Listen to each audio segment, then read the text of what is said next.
This is a good acronym for no matter what you're struggling with, and I call it LIE. LIE. Look, intercept, explore.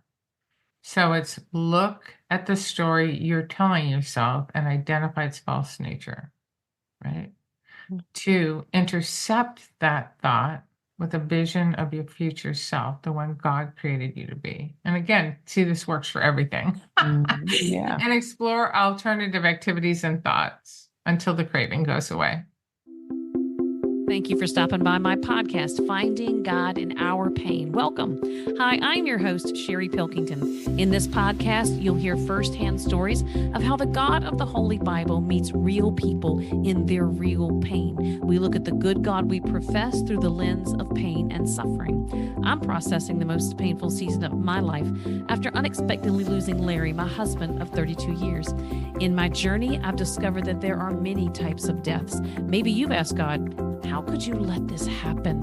Why me? Where are you, God? Do you even care? What am I supposed to do with my life now? Here at Finding God in Our Pain, we don't shy away from the tough questions. I ask them to my guests. I share what I've experienced. We give real examples of how God shows up in the darkest, most painful situations in life. May the stories that you hear and the advice you receive encourage you to engage the heart of God about your painful places or memories or experiences or even your unmet expectations. Lean in close to God's heart because He speaks beautiful things in the dark. My guest today is Rose Anne Forte. She is an alcohol-free coach, a positive intelligence coach, and an international best-selling author of the award-winning daily devotional called The Plans He Has for Me. Today's episode is discovering more about her 12-week devotional and the challenge to purposely consider the possibility of a transformed life. Rose Anne was a successful executive, a ministry leader in the church, Bible teacher, mom, wife, and more. But when her marriage fell apart, she found herself in a place of desiring to be free from the psychological slavery of her alcohol habit. One of the great things I feel that Rose Anne is doing in the program that she's created by marrying the secular addiction program she used to find freedom with the true lasting hope and change that the God of the Holy Bible offers is to shift our mindset about labels such as alcoholic, recovery, and sober. In my personal opinion, she's taking a very practical approach about these three words, moving from a secular viewpoint to the transformed reality that God provides us. And that made sense to me because of the complete work of Christ on the cross and the fact that by His stripes we're healed, not partially healed, not kind of healed, but healed. And I agree that healing takes place in layers, but that does not negate the full redemptive restoration accomplished on the cross. And don't get me wrong, I think labels are important when it comes to identifying a problem because it establishes a starting point to work from. And once a problem is identified, it helps with taking responsibility for the changes that you need to initiate. And what does that do? It moves you from the victim label to victor, a much better adjective. Do relapses happen? Sure. Rose Anne and I even talk about the aspect of breaking any type of addiction and relapses. Relapse is part of being healed in layers. If you struggle with or have struggled with addiction, it will always be a part of your testimony with regard to the journey you went through. But that doesn't mean that you're tied to that label or this world's value system. If there's one thing among many that a personal relationship with Christ gives you, it's living above the chaos and limited understanding of this world. And what I'm getting at is that at some point, there comes a time when you leave behind the words alcoholic, recovery, sober. Rose Anne talks about this more in detail, but you're reigning in life free of addiction, and in this case, alcohol. The recovery process is complete, and you're living a life that no longer resembles addiction. With every layer of healing, we step into the progressive story of renewal and redemption that Christ is writing over our life. He's writing a much bigger love story with us as the unique person He created us to be. if you feel like something in your life is out of sync, or maybe something has a bigger hold on you than you feel comfortable with, it's nagging you, or maybe you're clear with the fact that you struggle with a type of addiction, Roseanne's personal transformation will give your heart encouragement to know that freedom is possible. If you'd like to consider the possibility of a transformed life, check out Roseanne's 12-week program, The Plans He Has for Me. The link is in the show notes. Also included in the show notes are links to Roseanne's free resources, which I believe are on her website. And the website is theplansehehasforme.com. Listen in for a dose of encouragement from Rose Anne Forte. Rose Anne, it is so nice to have you on the show today. Thank you for being here to share your message of encouragement for those who desire to be alcohol free, but the fear is just too overwhelming to think about. So, welcome. Oh, thank you. Thank you. And you are so right that the creation of this, what I like to call neurological habit, does create a fear of what I can't live without it. And your body goes into a state of panic. And I just want to thank you for giving me the opportunity to talk about taking a challenge and seeing something different. The best part of this podcast in general for me is hearing stories that reveal the path to overcoming the victim label. And I love to share these stories because it allows me to view a portion of the redemption that God has, say, for you through your story. We Mhm. both know that He wastes nothing. And the fact that you're sitting here Mm. today to encourage someone else who's struggling with alcohol is a testimony to giving purpose to your pain. So, our conversation today is going to revolve around your 12-week devotional titled The Plans He Has for Me. You were a successful executive, ministry leader in the church, Bible teacher, speaker, a mom of four in a difficult marriage. And so at some point, the social use of alcohol began to be a form of medication or coping, which I think is very common. Is 12 weeks long enough to turn someone's life around in a significant way? Yeah, and that's this whole devotional is modeled after my own story. As you mentioned, I was a leader in the church. I loved Jesus, yet I still fell for the lies of the world. I lived half one foot in and one foot out, and I got caught. And I was so ashamed of it. I didn't want to be labeled an alcoholic. I didn't share it with my pastor. I didn't share it with my counselor because I was in fear of somebody saying, well, you're an alcoholic. You need to go into a 12-step program. And I'm like, no, I already have my higher power. I don't need that kind of label. I didn't think it was biblical. And so I ended up going to a secular program that challenged me to put it aside for 90 days. And I remember at the time, and this is why I like talking to people about it, there was no way I thought I could do it forever. I just needed to know what it would feel like to do it for that 90 days. And what I found is I was so transformed that I said, why would I ever want to go back? I had lost weight. I had started a walking program. My resting heart rate went down. My blood pressure went from doctors talking about medication to, I don't know, I think I have a picture 117 over 64. I had more confidence. I had more joy and peace. I was just measuring what what alcohol had stole from me. And so is 12 weeks enough? Yeah, especially when God's involved.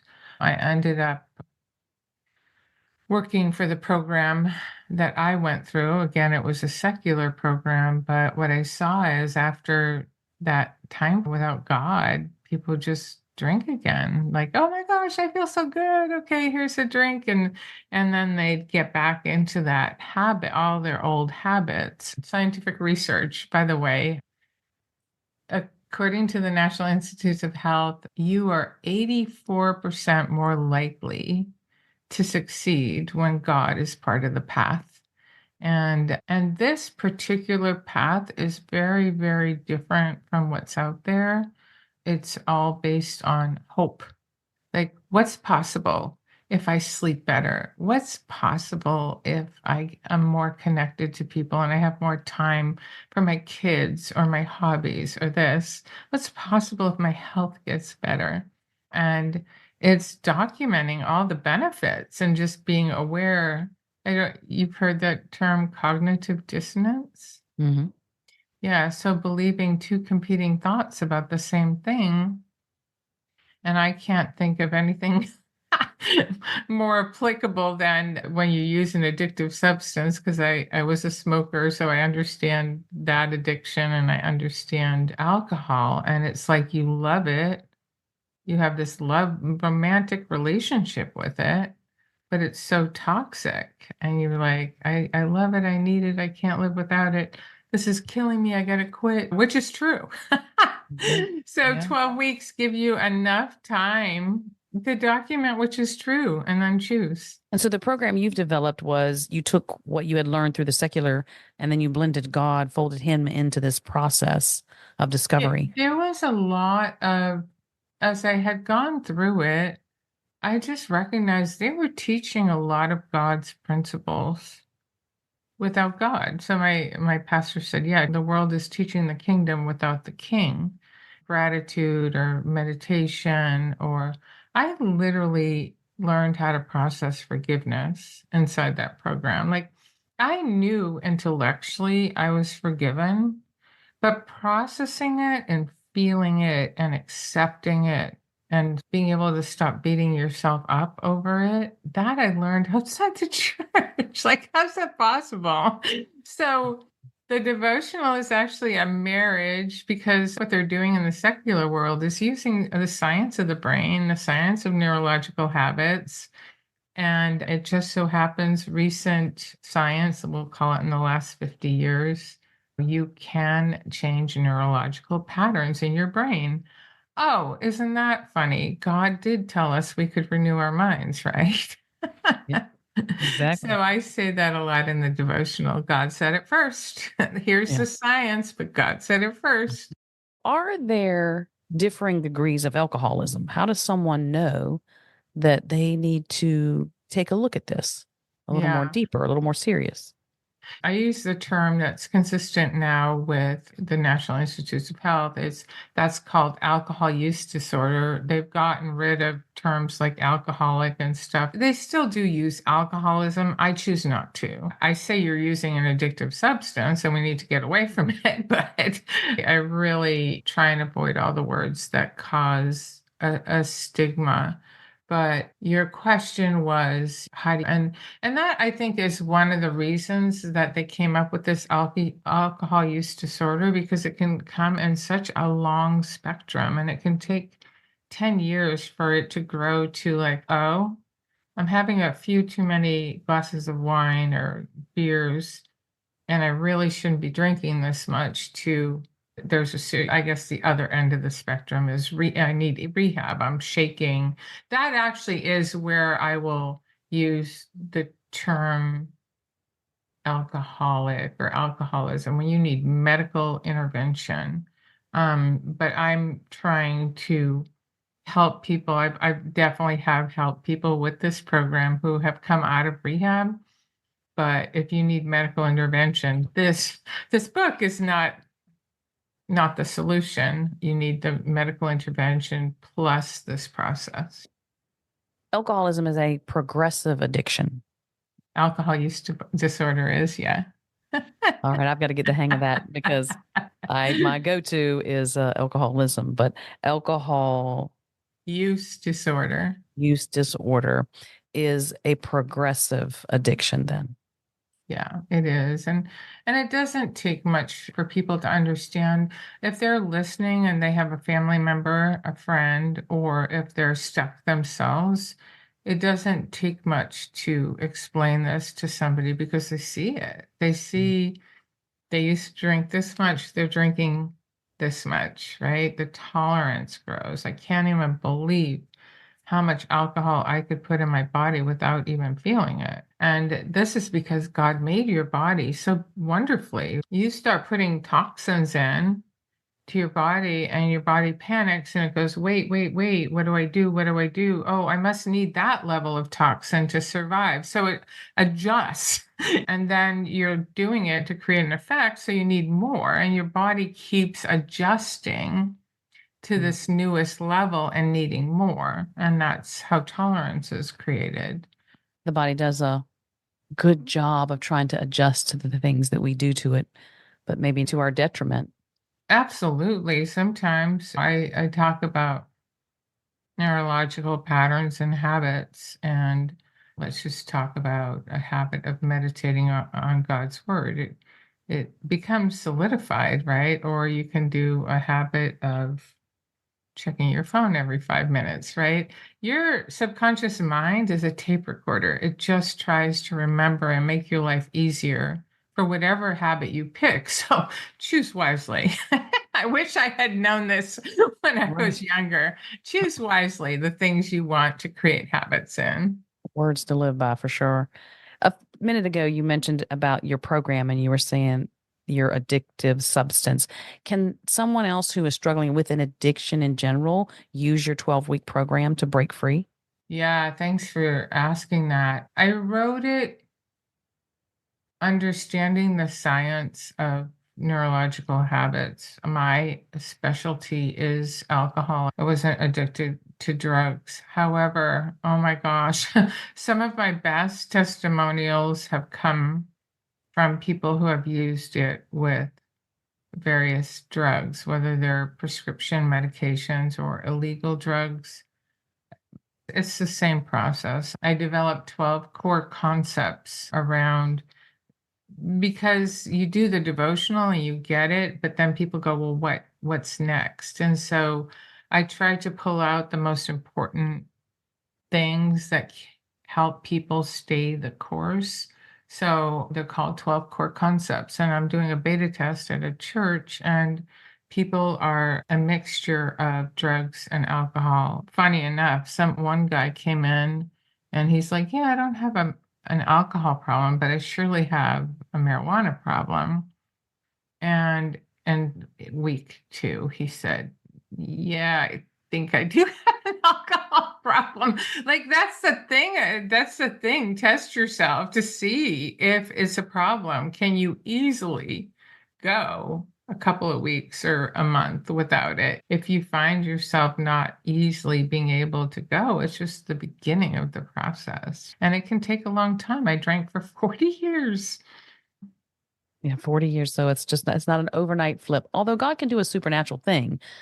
For me, I've always had to engage the heart of God, engage actual resources, and participate in areas of weakness or struggle or trauma where I needed freedom from that, needed to break out of the victim label. So, of the 12 that you have developed, in addition to the 12-week study, which ones do you think are more important? Can you rank them, or are they just as Oh, important? it's hard to rank them. I can go through a few. I think they're all necessary. And here's a funny thing. I told you I went through a 90-day program.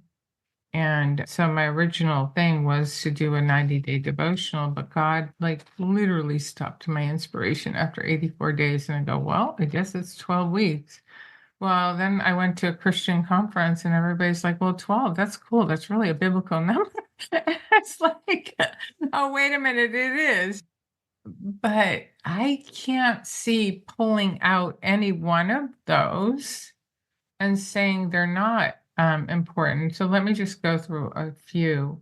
Okay. One is temptation. So, what does temptation look like? And we go through the story of Adam and Eve, and we talk about what Satan's strategy is when he wants to pull you away from truth. Eve knew the truth of not eating from the tree of knowledge of good and evil. And the serpent came up to her and questioned her. And with great confidence, she goes, no, this is what God told me.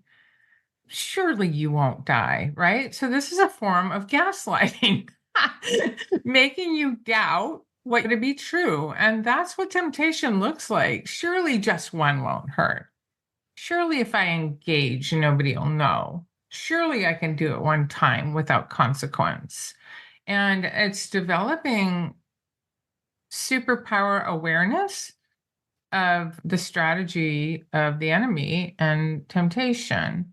Another one, I ask people in the devotional to do the Lord's Prayer every day. But then I have a whole core concept on the meaning of every single verse and why it's so important. Like acknowledging who he is, how big he is, what your relationship to him is, what acknowledging that he knows the end game. Asking for forgiveness every day. What a gift to remember to ask for forgiveness every day. Reminding yourself that we need to forgive others every day, right? Reminding ourselves that there will be temptation and to ask God to help us move us out of that. So, this deeper understanding of the Lord's Prayer and why it's beneficial in this walk. Another one would be the greatest commandments, and it's to love your God with all your heart, soul, and mind, and to love your neighbors as yourself. So we start with the loving God, and then we have to transition. I have people understand that their limitation to loving others is based on how much we love ourselves. We are big judges of ourselves, chances are we're judging other people pretty harshly too. And that to be the case, that was my story. I had a really bad racket going on in my head, and I created a racket for everybody else too. And when you love God the way He wants us to, and you understand the depth of His love, and you understand how to forgive yourself, you give grace, God's grace to others. It's that whole triangle. So you can see they're all Wow. over the place. Yeah. And it doesn't matter what order you go in, whether you're doing it in week 6, 1, or 12, those principles are really important ones to stay in the course. Definitely some of that rock that you stand on to build your life on. The truth of all of those examples you were just talking about, that really will bring in clarity and then give value and truth and love. Yeah, that's a win, win, win all the way around. I have a private Facebook group for people who purchase the devotional, and I posted this morning something about like in reflection. I think it's almost a gift to understand what being addicted to a substance is or behavior, because when you climb out of it using God's word, you just understand how much truth is embedded in what He's told us. I ultimately look at that as a gift. And oh, and something else you said, oh my gosh, there was so much truth. He uses everything, like every gift and talent I had in every moment of suffering has culminated to this moment where I get to really bring light to other people through His word. Like everything, nothing was wasted. No, I have found that to be true in my life as well. He has wasted not 1 ounce of my pain, not one tear I've shed, nor the way He's equipped me through skills. He's pulled it all together through this. And now at this particular time in my life with a podcast, something else He's developing in my life, it's quite an adventure with Him. And you just need faith and courage and love, and He will take you places you never imagined you'd go. Do you think that for what I found is the deepening of my faith creates courage in me because I was filled with fear, and fear and love cannot exist in the same place. And only to experience that love and understanding, you hear His voice, His discernment, and His will for you. And when you do that, you don't have to fear what other people think because He's got your back. And I just love that. Even if I stumble, He's there. I'm doing this for Him. He's going to make it right somehow, some way, someday. Amen. I am more content I am more content in my life because of what he did for me during the loss of my husband, that Mm, recovery period or that grieving period. And I'm not saying the grieving period is over and it's been a little over 5.5 years, but it has certainly gotten so much better. I fear nothing. I remember when COVID came around and I thought, well, no big deal here. Either he takes me home on COVID or I'm still here after COVID and he's got some plan for my life. So there's a contentment there and courage where I'm not afraid. Let life come at me however it's going to come at me. He showed me who he was when I needed him the most. And I have to admit that I would not have learned what I learned about him in any other context. I thought I had intimacy with God. I thought, and I did, and I thought that I knew God's heart. But when I went through that valley and what I found out and just the being with him, I did nothing. I wasn't reading the Bible, wasn't praying for myself or praying for other people. I was having an ongoing conversation with the Lord and I would play worship music, but I did nothing to check off the Christian list where you're a good Christian so that God will show you favor. I did none of mhm. that. And he showed me more favor and more presence than I have ever experienced in my walk with him. And that's why I stand on a rock today that is unwavering. And the gates of hell will not prevail. When God brings my life to an end, it will be because he brought my life to an end. It's not going to be on a virus. I mean, okay, that might be the vehicle in which I exit here in, but it is still done by God's grace that he bring me home. And not that this comes easily for a lot of people, but I'm definitely in the same place. And I had given, there's so much fear during COVID. That's when I quit drinking. And I was in fear of dying, mainly by COVID, right? I don't want to die on a ventilator in a hospital by myself. I had my parameters. I agree. I agree. But after I had quit drinking and I had peace, I really had to share with my children because they're so worried about me. I had bad lungs from, and I said, I just want you to know if anything ever happens to me, I'm good. I understand you're going to mourn, but Right. you need to understand I am confident about where I'm going. And that is such a relief to Mm. people. It takes a while to get there, but the more you can get into, I hate to wish suffering on anyone, but you're right, is those deep dark places where I was in the word because I was just trying to figure out where he wanted me to be, but those are the places where I just got so close to him. When you start to face your fears, then you do meet God in a deeper place of intimacy. And if you just will sit with him and process with him, that's when we get the beauty of him revealing his heart to us. And that's a Not having to take control, and I think when we're victims to something, we can slide into this, like, "Nobody's gonna hurt me again. I am gonna take control of that situation." And we start controlling everything so people won't hurt us, and such a dangerous place to be because, 1, people don't like to be controlled. yeah. That's my trigger, and God's in charge, and when you can give it to him, he just kinda he keeps you on the right track. He does. I have found that control is an illusion. There is no control other than us being able to choose our own responses with the things we say and the way that we conduct ourselves. But if we can settle our heart on the fact that God is trustworthy and he's in control, that's just a place of peace that surpasses Yeah, human understanding. absolutely, 100%. So it makes me think of this and from personal experience that when God wants to move us into deeper intimacy with Him or mature us in a certain way, He'll begin to bring something up over and over. He's subtle about it. He's not in my face about it, but it's causing me some problems. And He's indicating that He'd like to have my attention. But my typical response is making excuses and sidestepping Him. I'm thinking to myself, there's people out there that God's saying, hey, babe, I'd really like to have your attention on this right here. I'd really like to heal you in this area. If you'll bring that alcoholism to me, the thing that's coming to the surface, I'd like to heal what's behind that. So when God's coming to you and saying, hey, Roseanne, I'd really like to talk to you about this.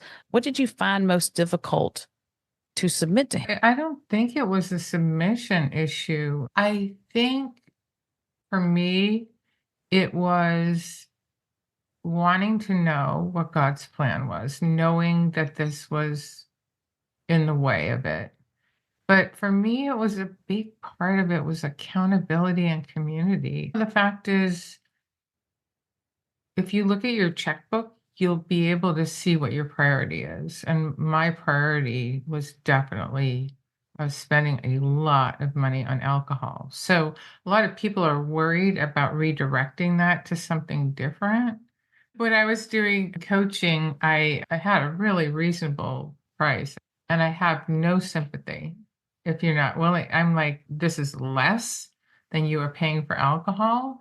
And so you're not serious enough if you can't redirect it. Then what it is, staying the course, which is why the 12 core concepts, which is why the devotional, staying the course, becoming connected with God, understanding his wisdom and his goals for you. I mean, that's what I guess it is, a point of submission when you go, okay, God, what's your will for me? How does your word work here? I'm looking forward to the plan you have for me. So it is a form of submission. It just came in a little bit of a different fashion.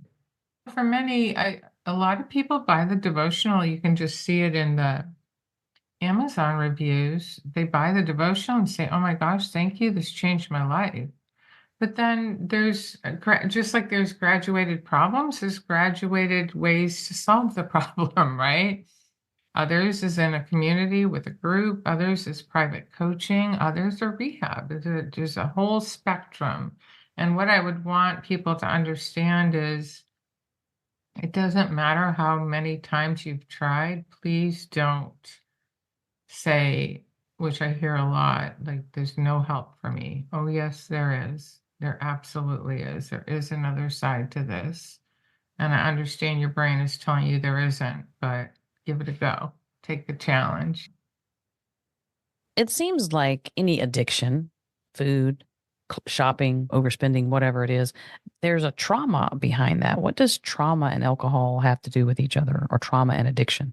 Yeah, they kind of go hand in hand because it's really our inability to deal with the pain of what we're experiencing. And so we go to something, a behavior that gives us a dopamine hit or has a neurotransmitter hit. And we go, oh my gosh, that feels good. I escaped the pain. But of course, then what happens is, wait, this is an escape, this is an escape, this is an escape. And you're using a behavior or a substance, and even call it processed sugar, to manage the problem. There's counseling and there's coaching. And what I have found is both are beneficial. When I see people, it's like, make sure if you, the amount of people that come to me molested is kind of overwhelming, off the charts. But make sure that you're dealing with the past and how you can have healthier coping mechanisms. Plus, they just go hand in hand because for alcohol, you take the alcohol away, you've got to feel the pain that you're trying to avoid. So you need coping mechanisms for that. Some people are able to do it with the devotional or the coaching. Some people need maybe like I had CPTSD, so I needed EMDR to deal with my brain. I was just reacting when I couldn't stop myself. I was shaking, crying. I just could not operate. For me, I had to deal with that first. Some people deal simultaneously. So, That sounds like a very big deterrent to people out of addiction, being that they have to face what they're actually trying to hide from or run from. And they don't want to go back there because they feel like if they start crying, they'll never stop. Or if they have to face that, they've got to go back to where they do not want to go. here's the good news. I have a little bit of good news. I have a lot of good news actually, but You here's do. one of the things that I found out about me. I used to think I was a super angry person. And in some sense I was because I felt like I was being poked a lot. and not loved the way I wanted to be loved. But when I took away the substance, my anger went away. And this isn't the case for a lot of people, but I just noticed that my ability to deal with problems became so much easier because I'm clear headed. I'm not reactionary. My body isn't in detox. That creates uh, anger and frustration a lot faster. So I can just go, yep, there's the problem instead of, I mean, reactionary. It was crazy, crazy reactionary. So getting rid of the substance is a big motivator to being able to handle your problems much better, much better. And your program gives people new coping mechanisms because they say when it comes to replacing one thing or trying to get rid of something, a habit, you have to replace it with something else. What I ask people to replace it with, because they're looking for some kind of escape or something that gives them joy. But the funniest thing is, God created each of us with a gift, right? And so I encourage people to go back to their childhood or wherever they need to go and think about what they dreamed about doing and don't put a cap on that. If you want to go back to school, go back to school. If you've always wanted to flower arrange, take a course. If you want to go on a bowling league, a lot of people go, what this substance stole from me. And I'm like, but we're going to find the joy that our creator gave us to have the real joy. Because if you just take away something, you have a romantic relationship that's toxic, you're going to go, oh, I just want to go back. But if you have to give up something that creates real joy, one of my clients always wanted to be a pilot. And he ended up getting flight lessons. He loved it so much. He knew that if he started his drinking habits again, that would take away that joy. One woman always wanted to be a real estate agent, and I'm like, well, what's stopping you? And she literally went to school and got her real estate agent's license. It's just Yeah. redirecting something to like, what have I always wanted to do? Yeah. Somebody's refinishing furniture. To me, if it's been on your mind for a long time, that is your God-given talent. And even in addition to that, I will tell people if they haven't found their purpose yet in life to go back and consider or look at the areas where they feel least qualified or they've been told they're not qualified in, they're not any good at it. Because I feel like Satan knows exactly what their giftings are, and Mm, he is going to snuff it out and kill it before it ever comes to your knowledge of the fact that yeah. this is where you really will reign in that area.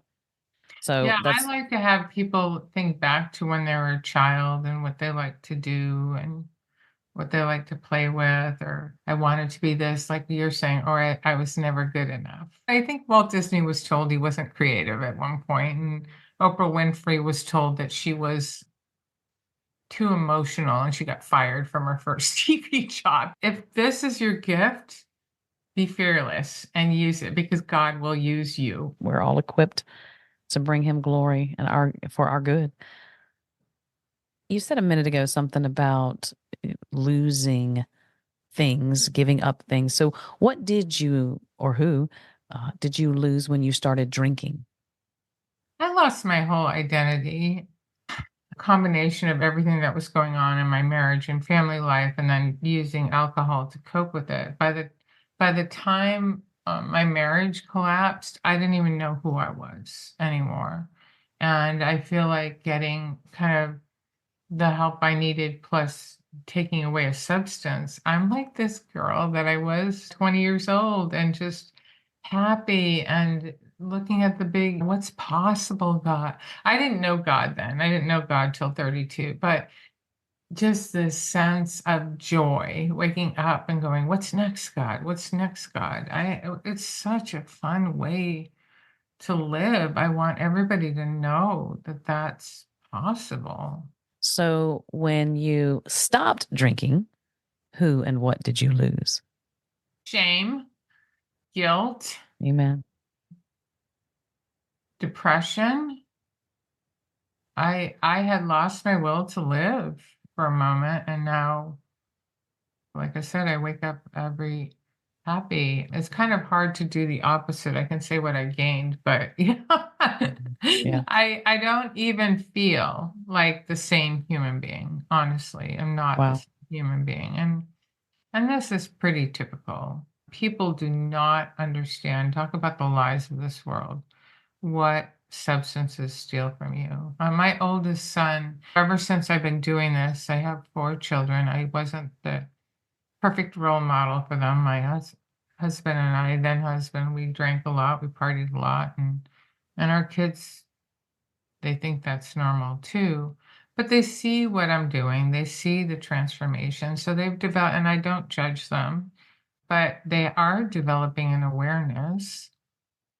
And my oldest son has fancy watch or something like that. And he told me once, he goes, Mom, I notice even if I have 1 or 2 beers, my sleep is disrupted.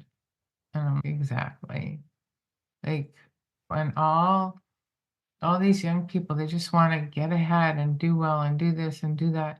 I'm like, you want to do that? Take away the substances because you'll be far and above everyone else in That's what I tell my performance. sons.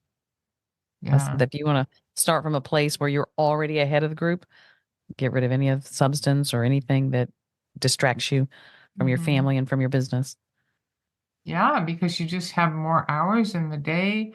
You have more clarity in your thinking. One of the things when I worked in the secular program, we had a lot of high performing people, but one of the biggest things that was noticeable is if people were on commissions. And oh my gosh, they would just start making like 30% more money. I go, well, how do you like why? Well, I have more time in the day. I can think about it. I don't deal with clients anymore that won't go anywhere. It's just great. And for people wanting to go up the corporate ladder, Yeah. let me tell you how to do it. Don't drink with everybody else. Be the one that says, no, thank you, soda water, cranberry, and lime. And speaking of that too, I remember a season where I had decided to not drink, but my husband and I, we kept our social schedule, so that didn't change. I got to be honest with you, I did not realize the difference in attitudes about alcohol. Some parties I went to, I declined and it was no big deal. Nothing more was said. But there were other parties where either they kept trying to give me alcohol and then make comments about me not drinking as if they were going to push me to drink. But I'm like, we're not in high school anymore, people. And there were other parties where they would only give me the water in a red solo cup. They would take the water bottle and pour it into the red solo cup, and I would drink from the red solo cup like everyone else had. We're all adults, and I just thought that was strange. Are these types of attitudes about alcohol typical? I think you nailed it. It depends what crowd you're in. And so I ask people to develop some kind of awareness about that. If somebody only wants to be with you because you're a drinking buddy, is that the kind of friend you want? Versus other friends, they'll drink with you present and not care. Or maybe you empower them to choose no alcohol too. That's what I love. Because in social situations, if you're being shamed into drinking, chances are it's somebody who likes to drink heavily themselves. And so they don't want you to recognize. I think this is subconscious too, because I could see my own self in there. Oh, come on. But if you're drinking extensively, you do not want somebody who's not to witness what you're doing. And and I think that's the difference. I have compassion on them. I will hang out with them as long as they want to hang out with me. But if they don't, then I understand where that relationship is. But it is a eye-opening experience. I love to point people to the other experience where people don't even notice that you're choosing no alcohol, which is super cool. Or when you don't choose it, it gives other people license to not choose it because they don't want to drink either. there's all kinds of really cool benefits, and that's talk about light, right? Yeah, you're right. Yeah. Something that you and I talked about in the pre-show to this, you spoke of the trifecta of the 3 people you were mad at. Can you tell us what you mean by that? My trifecta of darkness is what I call Yeah. it. I didn't know if this is at the collapse of my divorce. I didn't know if I was mad at God for not answering my prayers for my marriage, my ex-husband for the way he treated me, or the fact that he literally went off to somebody else before we had signed divorce papers. Like, how is that possible after 29 years? Or myself for staying in a marriage that ultimately became hopeless to save. So, yeah, that was a big, dark time in my life. And that's where I really had lost my will to live. I was using alcohol to cope with all the sadness. But that's also where I came up with my life verse, Jeremiah 29:11. For the plans I have for you, declares the Lord, plans to prosper you, not harm you, plans to give you hope and a future. And I could not see that at that time, but I believed it. I walked in faith. And I said, okay, I'm just going to keep putting one foot in front of the other and believe that you have a plan, despite my absolute inability to see it, despite the fact that I am so angry with you. And that's where I loved reading the Psalms, because David cried out to God so much. He wasn't always happy he loved God, but he wasn't always happy with his situation. And that kept me grounded. So as you're I say pursuing God because you're still in connection with him, you're still in conversation with him, you're mad, but you're still getting in Psalms and his word. So one step at a time, one day at a time, what is something that God spoke into your spirit that gave you strength for the next day, that gave you that hope to hang in there? I always felt like when I was in his word, he would speak to me. There's this power of his word that always speaks to you something different every time you look at it. So I looked forward to my time in his word every day. And I'd have to say that when you feel like you're connecting with him and he's speaking to you in the way that he speaks to you, you just keep going in trust and faith. And Just think about faith and humility in God's value system. They are so powerful. It's Mhm. the world sees it as so weak, but with him, you get the beauty of who God is, his power, his strength. But it also makes me think of shame and guilt. Those are 2 powerful tools that Satan uses to keep us separated from the truth and our personal relationship with God. What's some good news about finding forgiveness once and for all with regard to guilt and shame? When we find forgiveness, does that rid us of guilt and shame? Oh, yeah. So this is cool. My pastor here in Scottsfield, he did this amazing sermon in Second Corinthians, and Paul is talking about godly guilt and worldly guilt.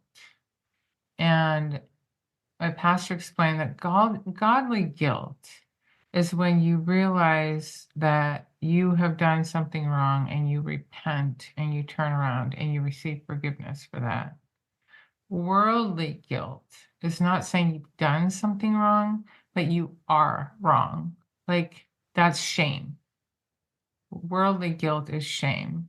So, shame is this feeling that there's something wrong with you. Guilt is this feeling that you've done something wrong. And just having that understanding that shame comes from the enemy. Guilt, we all live in it. That's why I say the Lord's Prayer every day. And I ask for forgiveness, and I have to think about how I deviated on a daily basis. So, yeah. Take responsibility. That is like this superpower, if you will. I mean, God's the superpower, but we drink from that living water when we position ourselves in that way. I love the distinction you just made between we are this or we can receive forgiveness and walk in freedom. So that's going to be a powerful breakthrough for people today. What is something that the alcohol companies don't tell you? Ha! That it's really, what is it? Rocket fuel that's going in your body to create alcohol, that your liver processes it as poison. They're telling you that it gets the girl or the guy, it makes you cool. It reminds me, I'm old enough to remember the cigarette ads, and I got caught in that too, right? The Marlboro Man was cool, Virginia Slims, and your doctor recommends Camel Light. So back then, there's a lot of media attention until people start dying. And since COVID, I'll tell you, the numbers are going up drastically with people dying from alcohol. It's one of the leading causes of preventable death in the country, and I don't know why it wouldn't be in the world. Yeah. Really? Yeah, that's sad. Hmm. What is alcohol cessation and how does one need to prepare, or do you prepare? Yeah, I'm actually working on my next book. That's the name of it, Prepare to Quit. That's You can actually go to my website, www.theplanshehasforme.com, and you can sign up for it. You'll know when it's perfect. going to be released. But yeah, it's this whole thing we're talking about, awareness and not getting the shame out of the mix, trying to find the truth. What happens in the first drink, the second drink, the third drink? How do I behave? What did this steal from me? What's going on with my health? What's possible? Instead of just living it every day and being on autopilot, getting that conscious state to look at what's happening in the subconscious operating system. It's pretty much you're preparing for battle. Preparing for the battle physically, mentally, spiritually, all the 100%, above. all of the above. Yeah. That's pretty scary. It is and it isn't. As you mentioned, people are addicted to sugar, to food, to cell phones, to pornography, to everybody has something. And so I don't want to say that this is the hardest thing in the world. There's a lot of hard things that people are struggling with.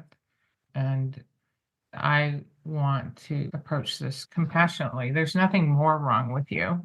You just got caught in the lie, like all of us do. And this lie can be a hard road. But if you stop it, it can be a great road. I would think that the victory stories are quite compelling and also encouraging. Ah, I follow a couple of profiles on the social media simply because I love to celebrate with people who are able to remain free of that sort of addiction. And so I celebrate with them. I don't even know them, haven't no clue who they are, but congratulations, put a heart on it, that kind of stuff. So absolutely. And that's what I used to tell myself. Of course, this is a lie of the enemy, too, that I wasn't an evangelist. And now I get to see all these people talk about how their lives were changed and transformed and they found God. And, like, yeah, well, talk about a lie. One thing I can't do is lead people to Christ. Well, guess what? Massive lie. I think too, we put a certain look to an evangelist or a certain look to an author. That was something that the Lord had to bring to me. But God's still doing it in a different way than we thought or we expected, anticipated. Well, we can be an evangelist by just focusing on our children, right? And raising Family. godly children. I kind of missed the mark there myself as I was busy with alcohol, and I'm working on undoing it just through example and relationship. I'm grateful I have that opportunity. Um, Amen. Because God is a God of second chances and third chances, however much ability we have or desire that we have to come back and try again. He is ready to set us free at any time. If there's a disconnect in this process where people are having to come back again and again, what do you think it is? Can you pinpoint what the disconnect is? I think the again and again is one, you've got to find the right fit, maybe community for yourself. Don't beat yourself up. It is possible. There's a ladder of help. Like I said, you can do it yourself, the devotional only. There's community, there's programs at churches. Come into Facebook and join me. I'm in there all the time trying to help people. And I always tell them not to get discouraged because sometimes it just takes so many times. But that's why the awareness is so good because you identify the lie. What did I do? I just said, oh, this will solve for my stress. Did it solve for your stress? No, it just created everything worse. And it's like, okay, you learned something. So I developed, and this is a good acronym for no matter what you're struggling with, and I call it LIE. LIE. Look, intercept, explore. So it's look at the story you're telling yourself and identify its false nature, right? To intercept that thought with a vision of your future self, the one God created you to be. And again, see, this works for everything. Yeah. And explore alternative activities and thoughts until the craving goes away. And then you get so good at what that means. Like, let's just say I'm going to the refrigerator and I just go, lie, lie, I'm not hungry. I don't need that. Look, intercept, explore. Short, sweet, to the point. I have a free resource on my website there too. There's just so much on my website. Just go through it, www.theplansehasforme.com. You can get the devotional. You can look over the self-study program. There's tons of free resources. There's flashcards to use for when you're in social situations and you don't want to drink. There's 20 different things that you could respond to. So I love that you're equipping people in that way. It's for them to think in the immediate moment. Uh, so that's extremely helpful. Well, it looks like we're running out of time, and I am not happy about that because you have been a wealth of information, and I so appreciate that. But if there is there anything that I haven't asked you about that you want people to know? one of the coolest things that happened when I did this devotional was unexpected. And that was the fact that people who care about somebody else who may be struggling, this can be a gift. It's not the same conversation because people are really like, what do I do? I don't want to tell them they're an alcoholic. I don't want to tell them they have to go to AA because all those programs say there's something wrong with you. You need to do this forever. But in general, we know when somebody's struggling, maybe they're going to do dry January, maybe they're going to do Lent, quit drinking. That's the first indication that somebody's looking for a methodology to control. Hey, why don't you take a 12-week challenge? The author of this book, it's really successful. What I mean? And I have gotten so many comments about people who gave it as gifts, and it's been life-changing. So it's just I love it. I love that because it's no stigma. It's take a challenge. And then the person has to say, oh my gosh, I took the challenge. I feel so much better. I'm done. Think Right? about the gravity and the hugeness of that gift. I I mean, it know. shows up in the form of a book and maybe a 12-week commitment, but the actual gift, the transformation, the freedom, the clarity, the life, the future. Yeah. Yeah. And it just is an easier conversation to have than, honey, I think you're an alcoholic and you need to go to a program. Let's just start with this. Yeah. It's really uncomfortable for the person on the other side to put a label on that person because you have just, for lack of a better word, damned them to an eternity of a label. Mm, And so what I'm saying is you don't have to use that term. You can say, honey, that you're struggling, try this 12-week challenge. nice. Nice. There are three terms that you do not use. What are they in your practice in a Alcoholic, year? recovery, and sober. I don't use alcoholic because we just talked about it. It's a label and people seem to be damned to eternity for it. I used to smoke 3 packs of cigarettes a day and I wasn't a cigarette-aholic, a smokeaholic, and I'm not in recovery. I just quit because it was killing me. So I don't use that recovery term because again, if you're trying to not stigmatize something, why do you have to say you're in recovery for 30 years? I'm still in recovery. No, you've recovered enough that you have a choice. You can choose this direction or that direction. You're just choosing a great direction. So, and then sober is a good word. I love sober-minded in scripture. However, I'm trying to develop a narrative that doesn't use stigma. And when people just choose not to drink, they just say, no, thank you. I don't drink or I don't want to drink. They don't say, no, thank you. I'm sober. You know what I Right. mean? Yeah. So Yeah. I'm just trying to wipe away all that unhealthy languaging. Yeah, because the Lord doesn't label us other than his child. Mhm. So that's the freedom of being his child. That's the only label we really want. Last question, my friend. If our listeners only remember one thing, what is the one thing that you want them to walk away from this conversation with? I promise God has a better plan when you put this to the side. Mm, There's very few promises in this world, but that's a promise I can make, but that God has a better plan for you when you can put this to the side. All you got to do is participate and see what's possible. mm. Well, you're living proof of that. Your clients are living proof of that. So all Mhm. of the contact information will be in the show notes.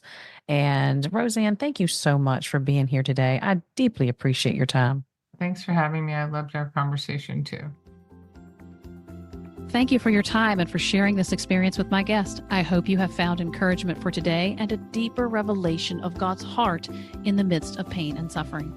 We'd love to have you as a subscriber to Finding God in Our Pain so that you can be connected with all my guests as they share their personal experiences and professional knowledge about pain and suffering.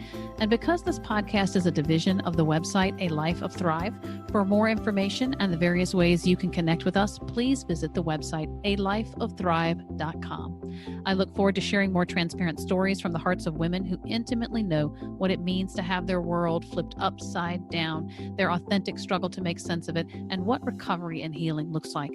Till then, sweet woman, remember you are not alone and that God speaks the most beautiful things in the dark.